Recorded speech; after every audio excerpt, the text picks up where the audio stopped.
So lucky for you, I'm not the only person here tonight to entertain you. We have back for the third time an amazing up-and-coming comic. This person, for all my chipperness, is totally caustic and sardonic, and you're gonna freaking love it. It's great. But this is the great, the amazing Madison Dunham. Bring it, Madison.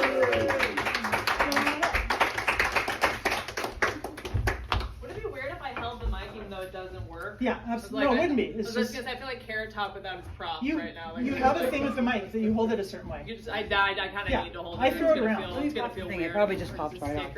Okay. But yeah, thanks for coming out, everybody. Yeah, thank you, Bridget, for having me. So yeah, she's not wrong. Our material is very, very different. Thank you for warning them, so it's not such a harsh emotional whiplash. But anyways, so I had a mammogram recently, which was super, super fun. 10 out of 10 would recommend, guys. Yeah, go for it. Yeah. So I went into it cool as a cucumber, super, super calm, very optimistic, which is very unlike me. But as soon as the exam started, I immediately was like, oh fuck, I have cancer. This sucks. This sucks. And I'm trying to read the doctor's facial expressions and trying to see whether or not they're like, this is good, this is bad. But the poker faces on doctors are immaculate. They're not giving me anything. And then they warn me while they're doing the exam that if I want same day results, that the radiologist is gonna have to help out, and he's a man if I'm okay with that. And I'm like, I need to know if I have cancer or not immediately. I don't care if a man is touching me. In fact, a man would be preferable because I've been single for so long that getting felt up and being told that I don't have cancer would be a great fucking day for me. So that was awesome. Good news, I do not have cancer. I'm in the clear. Yay, love that. Woo, awesome. But I was a little surprised by my thought process while I thought I had cancer. I wasn't thinking about my family or my future or even dying. All I was thinking was, dear God, please let me have sex one more time before I die. I've been hanging out with this guy for a couple of weeks, and I am so close to sealing the deal, and he's not going to want to have sex with me if I have cancer. And I can't lie to him because I have autism like every other millennial on the internet, so it's very inconvenient when it comes to telling the truth, unfortunately. And they say that if you have autism, that you have something called a special interest. You like hyper-focus on something or a topic, and you know everything about it, and that's all you want to talk about. And I definitely got screwed in that department, to be honest, because I didn't get coding, I didn't get trains, I didn't get Star Wars. I would kill to have Star Wars autism. I actually thought I had gin autism for a while, and that turned out to be alcoholism, so different ism, easy to get mixed up. But no, I actually got something called Kanye West autism. I don't know if you guys have heard of it. It's very, very rare. I know everything about him, and he's all I want to talk about. So, this guy I've been hanging out with is like, you talk about Kanye West too much, and I'm like, do you not appreciate the excruciating restraint that I use on a regular basis to not talk about him more?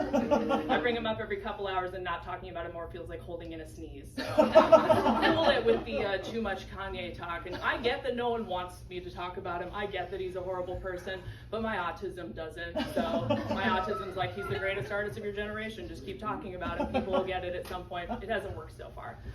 So I'm just going to keep it to every couple hours for the time being. And if me and this guy end up taking what my friends call the bang train to Bone Town, I guess that's what the kids are calling it nowadays, then honestly I can get cancer and I won't care, because then people will feel bad for me, and then I can talk about Kanye West as much as I want. So weaponize the shit out of that. That probably makes me sound like a terrible person, and I am, but I am working on it. We're working on trying to be better people, right? I mean, that's what the New Year's all about. Has anyone stuck to their New Year's resolution, or has everybody just jumped off of that train immediately? That's what I thought, yeah. So I told everybody that my New Year's resolution was going to be to develop an eating disorder, and no one took me seriously. So then I decided, all right, I'm going to do it for real now. That's fine. See, watch me. It's going really well, by the way. Thank you for asking. Appreciate that. And I'm going really slowly into it. Like, I only weigh myself 3 times a day, and I'm almost used to feeling dizzy and sick all the time. But my coworkers are making it kind of difficult because I work in a restaurant, so they notice that I'm not eating, and they just keep asking me the dumbest questions. Questions like, why aren't you eating, Madison? And I'm like, because I want to be skinny. And then they say, well, why do you want to be skinny? Because I want to be attractive? Like, what are these questions that you guys are asking me? And then they say, well, you know, Madison, being hot is a state of mind. I just wanted to physically strike somebody, because no, it's not. I'm sorry, it's not. Like, do you think Jessica Alba or Megan Fox or even, God forbid, Sydney Sweeney being hot has anything to do with their mind? Because I can tell you, it doesn't. It has nothing to do with that. But if I looked like this girl, I would also probably tell myself things like that to make myself feel better. So I get where she I get where she's coming from. It's fine. I actually, I lost 50 pounds last year when I quit drinking, so I got a head start on the eating disorder, praise God. And then I'm also on meds for the first time in my entire life, so I'm thinking clearer than I ever have, and that's how I know that the eating disorder is a good idea. I see a therapist and everything, so there's no excuse for me not doing this.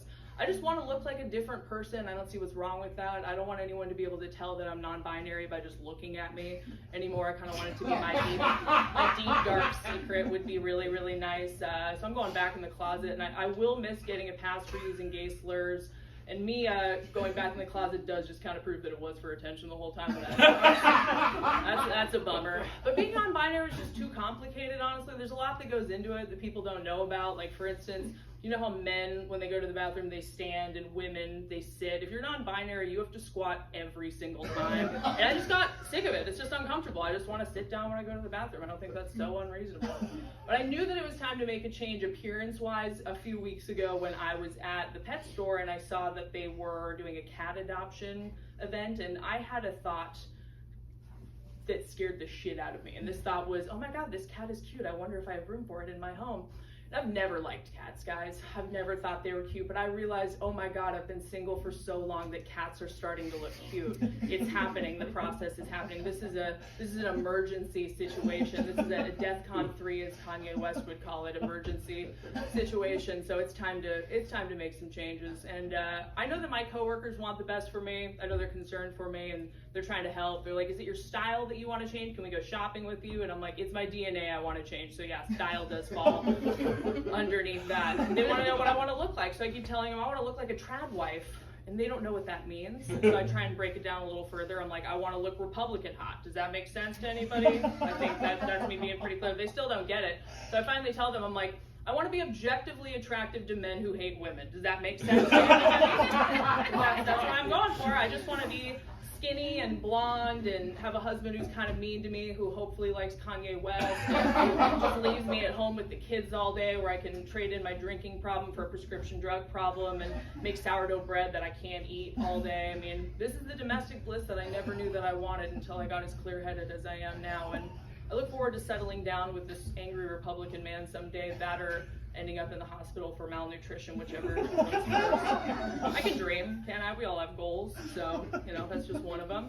And like I said, I did quit drinking last year, so I got 9 months last week, actually, 9 months of sobriety. Thank you, appreciate that. I did almost relapse a few days ago, though, so don't get too excited. I was hanging out with my brother, and we were at a bar together, and I had a soda, and he had a beer. They were sitting a little too close to each other, I guess, and I went to go reach for one, and my brother even said, like, hey, don't get them mixed up. And I was like, I'm not gonna get a beer and a fucking soda mixed up. I'm not an idiot, brother. And I take a sip and it's totally his beer.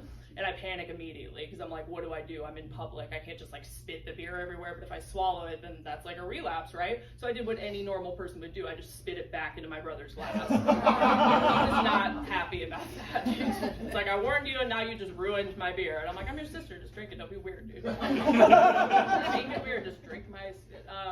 So that was not great. And I've been wondering for a while now what I would do if I had a drink. People are like, you can't have one, and I'm like, maybe I could, but I can tell you from the sip of beer that I swished around in my mouth for 30 seconds, I would not be okay, because it awoke something inside of me, unfortunately.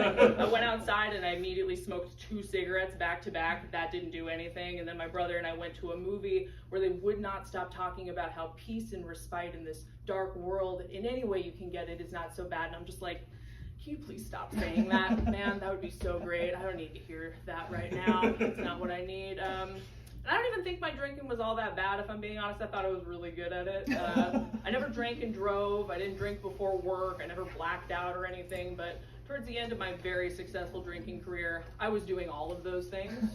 In my defense, though, the one time that I blacked out, I took Klonopin and drank. So does it count? I don't really think so.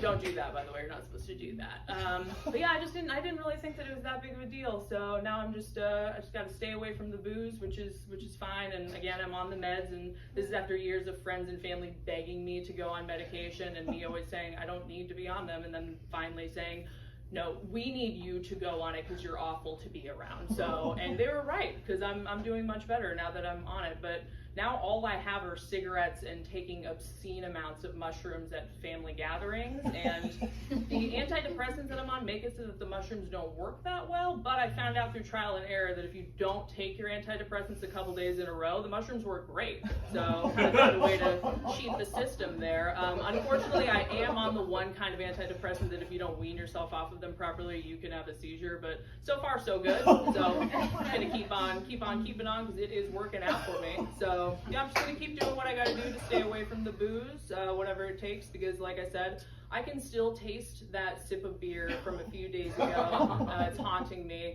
It tasted like kissing Satan on the mouth, and Satan is a really good kisser. Thank you.